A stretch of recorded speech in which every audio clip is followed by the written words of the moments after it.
আসসালামু আলাইকুম সম্মানিত ভিউয়ার্স। মধ্যপ্রাচ্যের জন্য আসলেই যেমন ক্যান্সার ইসরায়েল, এটা আমার কথা না, বর্তমানে উত্তর কোরিয়া বলছে, ভবিষ্যতে সারা বিশ্ব বলবে। পুরো মধ্যপ্রাচ্যের জন্য ক্যান্সার হলো সন্ত্রাসবাদী রাষ্ট্র ইসরায়েল। ঠিক তেমনই বাংলাদেশের জন্য ক্যান্সার হলো বাংলাদেশ জামাত। ওদের নামের সাথে ইসলাম থাকা ঠিক না। বাংলাদেশ জামাতে ইহুদি, ওদের নামের সাথে ইহুদি দিতে হবে।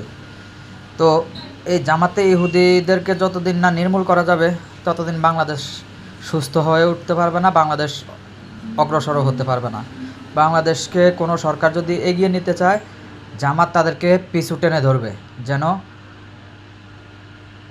উন্নয়নকারীর সুনাম ছড়িয়ে পড়তে না পারে, যেন উন্নয়নকারী জনপ্রিয়তা অর্জন করতে না পারে।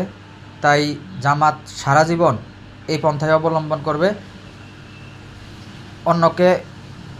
অন্যের ক্ষতি করে নিজের ভালো করতে চাইবে। সো জামাতকে যতদিন নির্মূল করা না যাবে ততদিন বাংলাদেশ নিরাপদ হতে পারবে না, গ্যারান্টি দিলাম।